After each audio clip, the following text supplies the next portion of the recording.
How's it going, everyone? It's Sam and my beautiful girlfriend Megan. She's joining us today. So she is going to help me take a financial quiz and actually an investing quiz from the FINRA organization, so Financial Industry Regulatory Authority. They put out an investing kind of quiz, and you can take it too if you want. We're going to read through the questions. I don't know how many there are, but we have a couple notepads here and we'll go through it. But first of all, I'm going to introduce Megan. She and I have been dating for a couple years now.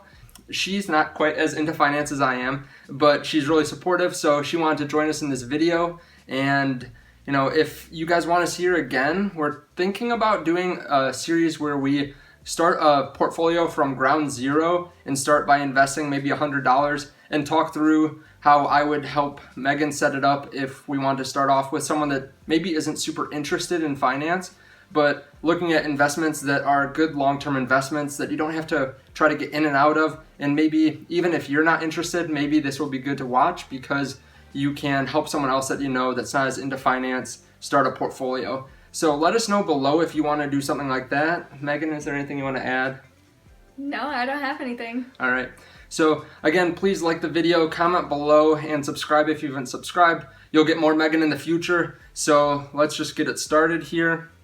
Okay, so first question.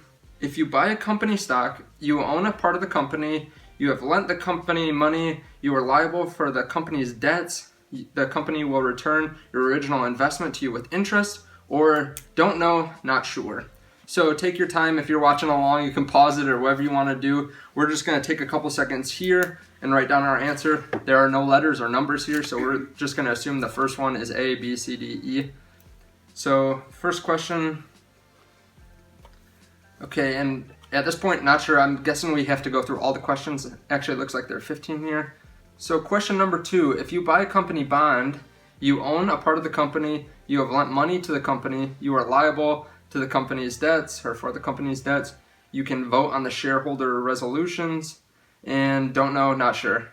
So this is kind of a medium style quiz. If you're into finance, you probably know some of this, but how you feeling so far? Good, because I'm answering before you and we have the same answers. Okay, what type of bond is the safest? U.S. Treasury bond, municipal bond, corporate bond, or don't know, not sure? So we're not giving any answers to each other, even though Megan can see my paper apparently. You can see mine too. In general, if interest rates go down, then bond prices go down, go up, are not affected, don't know, not sure. Which of the following is the best definition for a junk bond? A bond that is rated as below investment grade by rating agencies, a bond that has declined dramatically in value, a bond that has defaulted, a bond that is not regulated, don't know, not sure. This is getting worse and worse for me. So again, I challenge you to do this with someone that you know, because this would be difficult if you haven't really learned much about it. I'm nervous that I'll get some wrong too, eventually, if it keeps getting harder. Number 6, a no-load mutual fund is one that carries no fees, carries no sale charges, does not contain high-risk securities, has no limits on the period of time in which it can be bought and sold. Don't know, not sure.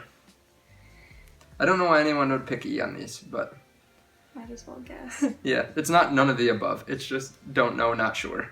You don't know the answer to this one either? I do. Oh no. I had to Don't let me reread see, it. don't let me see. Oh no. I feel like I haven't guessed this one yet. That's probably not good then. Oh no. Number 7, in general, investments that are riskier tend to provide higher returns over time than investments with less risk. So I feel like this could be a trick question. I feel like that's interpretive. Yeah, because it's not necessarily true, but it says in general. So let's just say they're not trying to trick us at all. Okay, you just gave me that answer, but for the record, I was gonna guess that anyway. Okay. Which of the following organizations insures you against your losses in the stock market? FDIC, FINRA, SEC, CIPC, none of the above, don't know, not sure. So I almost guessed the wrong thing because I am a banker and we see one of these all the time. If a company files for bankruptcy, which of the following securities is most at risk of becoming virtually worthless? the company's preferred stock, the company's common stock, the company's bonds, not sure, don't know. Which of the following best explains why many municipal bonds pay lower yields than other government bonds? Municipal bonds are lower risk. There are greater demand for municipal bonds. Municipal bonds can be tax-free. Don't know, not sure. That's not what I guessed. I can't change it now. Number 11. You invest $500 to buy $1,000 worth of stock on margin. The value of the stock drops by 50%. You sell it. Approximately how much of your original $500 investment are you left with in the end? So I feel like you definitely need to know finance for this. Like, know investing, not even just like personal finance, like balancing a checkbook, but there are a lot of terms in here that you would have to know. Number 12. What is the best definition of short selling or selling short? So if you watch some of the videos recently, I've talked about it a lot with NAT stock. Okay. So selling shares of a stock shortly after buying it, selling shares of a stock before it has reached its peak, selling shares of a stock at a loss, selling borrowed shares of a stock, or don't know, not sure. Hedge funds are always subject to the same rules and regulations as mutual funds.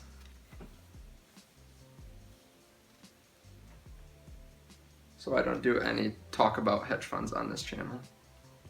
To be in a hedge fund, you have to usually make over like $200,000 a year or have $1 million in investable assets. So it doesn't apply to a lot of people. So the principal difference between a mutual fund share classes, A, B, C, etc., is the different investments each class makes, the different fees and expenses with each class that it charges, the different investment professionals in charge of managing each class, or don't know, not sure. So I also don't invest in mutual funds at all. Only index funds or individual companies. So this isn't something that I come across very often. So the last question here, number 15. A Section 529 plan is a tax advantage way to save for college, retirement, long-term health care. Don't know, not sure. Okay, so before we start the results, make sure that you're all finished up. But be nice to us because, first of all, Megan doesn't look and research this much about different investments. And for me, some of these questions, like this last one, I've had no use for because I don't have kids, if that's any indication. So don't change your answer now. But some of these just aren't relevant for what we do. But this is kind of an overarching investment quiz. So let's see how we did. So, I didn't actually click on anything. But we'll go through. So if you buy a company stock, you own part of the company. So we both got that one correct. That's A. If you buy a company bond, you have lent money to the company. Both got that right. That's B. What type of bond is the safest? So I said U.S. Treasury bond, which is correct. She said municipal bond. So close on that. Definitely not corporate bond, which is good. In general, if interest rates go down, then bond prices go up, which I had. Megan did not, but close again. Which of the following is the best definition of a junk bond? Okay, so I said a bond that is rated below investment grade. That is also what Megan said. So a no-load mutual fund is one that carries no sales charges. So I got that one right. Megan said does not contain high-risk securities. Number 7, in general, investments that are riskier tend to provide higher returns. So I said A. Megan said... True. Okay. She put T, so I was confused for a second. Which of the following organizations insures you against losses in the stock market? So it's actually none of the above. I put SEC, and I was getting ready to put FDIC. Megan also got that wrong, but I didn't realize that there's none of the above on there. I just knew Securities and Exchange Commission is over the stock market, so I got that one incorrect. So did Megan. We both know, or I know, that Elon Musk doesn't like them, so that's all that's important. If a company files for bankruptcy, which of the following securities is most at risk of becoming virtually worthless? Companies, common stock. So we both got that one correct. So they pay out the bonds and the preferred stock before the common stock. Which of the following best explains why municipal bonds pay lower yields? than other government bonds because they are tax-free. I got that one correct. Megan did not. Okay, so you invest $500 on margin, and what's the value after it drops 50%? So I got that one correct. Megan did not, but still about 50%, just over 50%, or just right about at 50%. So still pretty good. Just so you guys know, if you don't know that, you're basically borrowing $500. So then if the stock goes from 1,000 and goes down 50%, it's down to 500, but you borrowed 500, so you are left with 0. So it's a higher risk play. What is the best definition of selling short? And it is D. So 12 is D. I got that one correct. Megan was so close on that one. She was right above it, so she had C. Hedge funds are always subject to the same rules and regulations. She got that one correct. I also got that one correct. We both said false. And number 14, the principal difference between mutual fund shares, class A, B, C, etc. And again, this is something that I never really look up, and Megan really has no reason to look up too. We both got that one correct. So B is the correct answer, the different fees and expenses with each class. So I'm guessing it's just that class A is the best, and then class B you have less money in the mutual fund, and then you have to pay higher expenses or something. Then a 529 plan is a way to save for college. So again, neither of us have kids. I got that one correct. So if we tally up all the questions, let us know what you guys got in the comments below. I'd be interested in hearing how many of these you got right. I think, like I said, no offense to anyone that's older, but you've probably been around a lot more of this than we have. But Megan, what did you get? 7 out of 15. So almost passed. I got 14 out of 15. The one that I got wrong was number 8. I forgot what it was, but it was about the SEC. So I think we did pretty well, honestly, because a lot of these don't really matter to us, right? I don't know. So thank you guys for watching. If you have any comments, like I've said several times, leave them below. Again, thank you for hitting the like button. Tell us whether you want Megan back. I'm sure that you do. She's awesome to have around, and maybe next time I will shut up a little bit and let her talk a little bit more. But it's always interesting doing your first video. So Megan, thank you for joining us. Thank you for having me. And we will see you in the next video. Bye, guys.